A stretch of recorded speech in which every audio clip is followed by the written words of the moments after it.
नमस्कार, मैं हूं सुनील बॉबी और आप इस समय देख रहे हैं अपना खास कार्यक्रम बिहार समाचार, जहां बातें करते हैं बिहार की, खबरें होती है बिहार के खबरों के साथ साथ देश दुनिया में क्या कुछ चल रहा है तमाम खबरों से हम आपको कराते हैं अपडेट। बिहार में शिक्षा रोजगार का क्या है हाल और गाँव की सरकार को लेकर क्या कर रही है बिहार सरकार, तमाम खबरों से हम आपको कराते हैं अपडेट।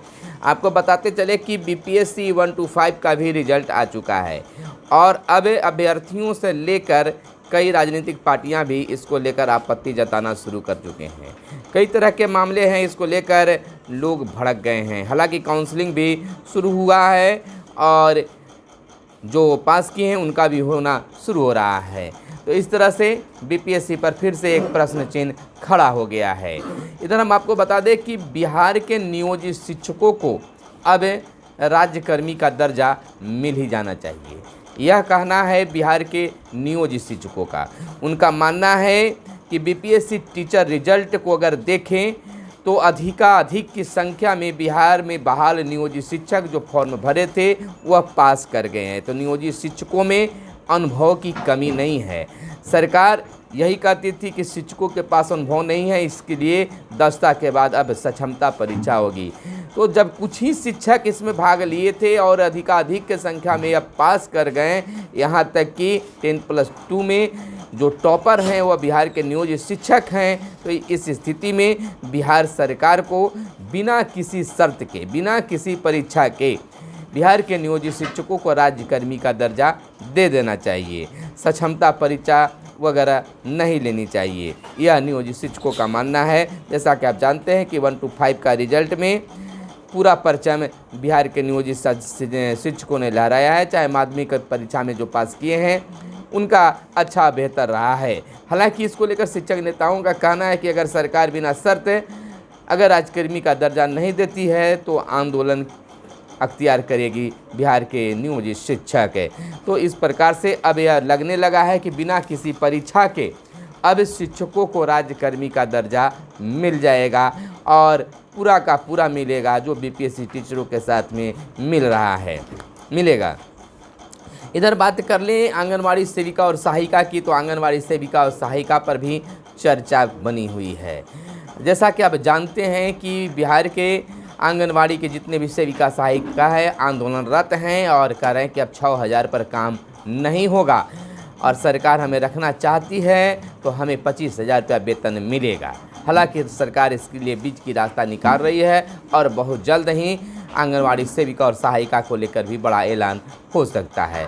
इधर जीविका दीदी भी आंदोलनरत हैं और तो और जीविका दीदी पर और सरकार ने जिम्मेवारियाँ बढ़ा दी है। यानी जिम्मेवारियाँ बढ़ने का यह तात्पर्य माना जा रहा है कि जीविका दीदियों के भी मानदेय में बढ़ोतरी अच्छा खासा होने जा रहा है। बात अगर वार्ड सदस्य और पंच साहब की कर लें तो वार्ड सदस्य को भी और पंच साहब को भी एक बड़ी अपने वार्ड की जिम्मेवारी मिलने जा रही है। नल जल पुनः वापस आ रहा है और जहां भी बेहतर नहीं है उसके लिए खास फंड वार्ड सदस्यों को मिलेगा। सरपंच साहब के न्याय के साथ विकास की भी लालसा जो थी अब शायद पूर्ण होने वाली है। इसलिए हम कर रहे हैं क्योंकि अब मुखिया जी को भी कई जिम्मेवारियों से मुक्ति मिलने जा रही है, जिसको लेकर मुखिया संघ भी आंदोलनरत हुए हैं। इधर अगर बात कर लें राजनीति की, तो राजनीतिक में एक बार फिर से बिहार के मुख्यमंत्री चर्चा में हैं। जैसे ही मोतिहारी में बिहार के मुख्यमंत्री ने भाजपा की ओर इशारा करते हुए, यानी भाजपा नेताओं के साथ में इशारा करते हुए कहा कि आपसे अच्छे संबंध हैं और जब तक हम जीवित रहेंगे आपके साथ संबंध रहेगा। इसको लेकर राजनीतिक सरगर्मी तेज हो गई है और अपने अपने ढंग से लोग अनुमान लगा रहे हैं। लोग यहाँ तक कहना शुरू कर चुके हैं कि एक बार फिर चाचा यानी बिहार के मुख्यमंत्री नीतीश कुमार भाजपा के साथ जाएंगे। इसको लेकर बिहार के उप मुख्यमंत्री तेजस्वी यादव ने भी बड़ा बयान दिया कि संबंध होना एक अलग बात है और पार्टी एक अलग जगह पर है। तो लोगों का संबंध रहता है और संबंध तो रहता ही है उन्होंने कहा। लेकिन सम्राट चौधरी ने भी इसको लेकर बड़ा बयान दे दिया है। इधर अशोक चौधरी ने भी आज प्रेस कॉन्फ्रेंस करके इस बात को पटाक्षेप करने की कोशिश की है कि भाजपा वाले यूं ही अलापते रहते हैं। अब देखना यह होगा कि यह सरगर्मी कहां तक जाती है। इधर राष्ट्रपति ने कहीं मोतिहारी में जात पात छोड़कर ही देश की उन्नति संभव है। महात्मा गांधी केंद्रीय विश्वविद्यालय के दीक्षांत समारोह में शामिल हुई राष्ट्रपति द्रौपदी मुर्मू।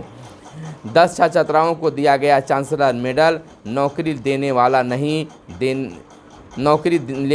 नहीं देने वाला बने, राज्यपाल बिहार के राज्यपाल ने कहा। वहीं देश में स्वास्थ्य सुविधाओं का और बेहतर बनाने की ज़रूरत है, राष्ट्रपति महोदया ने कही। इधर पटना एम्स को 27 एकेडमिक जमीन देंगे, 248 बेड की धर्मशाला बनेगी, मुख्यमंत्री का यह बड़ा ऐलान है। और इधर हम आपको बताते चलें कि गाजा में इजरायली हमले तेज।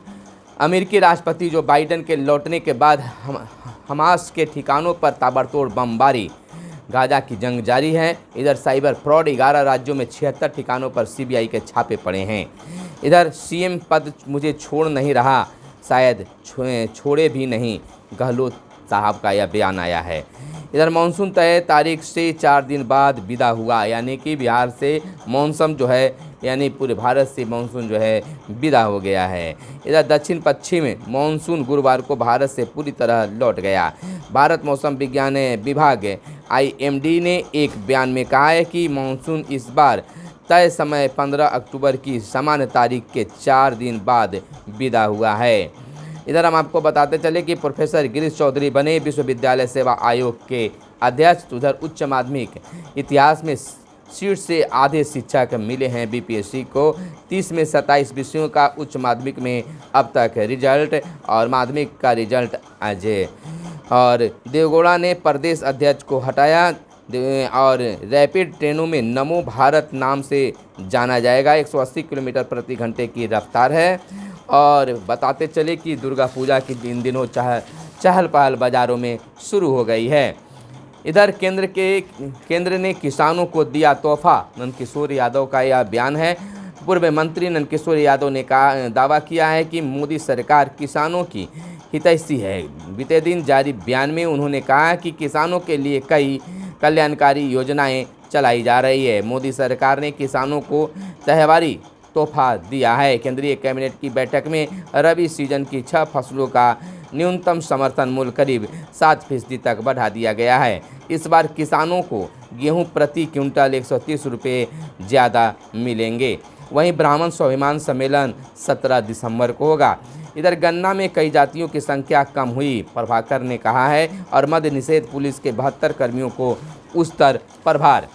इधर एक बार फिर से बहाली की चर्चा हो रही है। ऐलान भी हुआ है कि फिर से बहाली, शिक्षक बहाली होगी।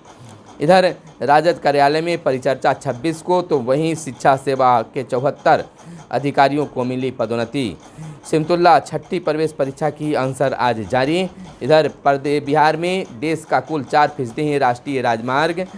और देश में 1,32,499 किलोमीटर NH, बिहार में मात्र 5,358 किलोमीटर। देश में सबसे अधिक महाराष्ट्र में है सड़क।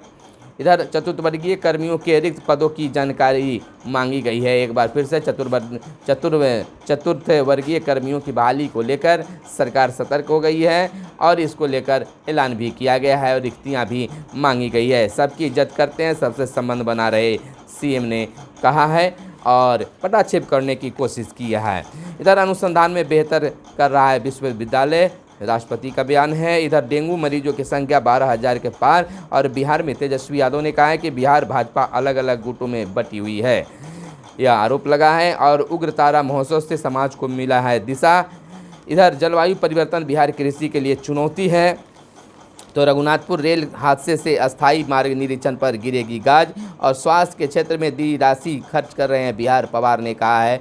इधर 20 सूत्री समितियों के गठन के बहाने साधा सियासी संतुलन। जदयू और राजद के 33 बने उपाध्यक्ष। इधर स्टेट बार काउंसिलिंग चुनाव पर लग सकता है एक बार फिर ग्रहण।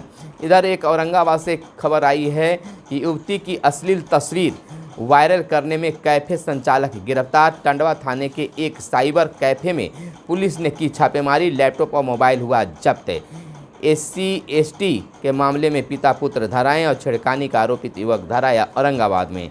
इधर हम आपको बताते चलें कुछ और खबरें जो आपके लिए काम की खबरें हो सकती है। इधर औरंगाबाद से ही खबर है कि अंबा में भक्तों ने की स्कंद माता की पूजा अर्चना, यानी कि धूमधाम से औरंगाबाद में दुर्गा पूजा मनाई जा रही है और बिहार में भी इसकी देखी जा रही है। और गया का एक पंडाल की चर्चा है यानी कि पुरानी गोदाम गया में जो है वैष्णो देवी का पंडाल बनाया गया है और लोग पहुंच रहे हैं देखने के लिए। इधर जनसंवाद से ग्रामीणों को जागरूक करने का प्रयास किया जा रहा है। जनसंवाद योजनाओं को की दी गई जानकारी और कारा पंचायत में जनसंवाद कार्यक्रम का हुआ आयोजन। पर्व से पहले लाइटों की ठीक करने की कवायद हुआ औरंगाबाद में तेज।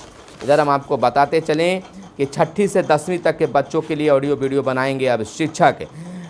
लर्निंग आउटकम पर सूबे के शिक्षकों के पढ़ाने का तरीका देख सकेंगे देश भर के अब लोग। अच्छी खबर यह है मुजफ्फरपुर से आई है। दरभंगा संस्कृत विश्वविद्यालय के 22 प्राचार्यों की नौकरी बहाल और भागलपुर में पर्यटक जहाज के लिए 3 जगहों पर बनाए जाएंगे टर्मिनल।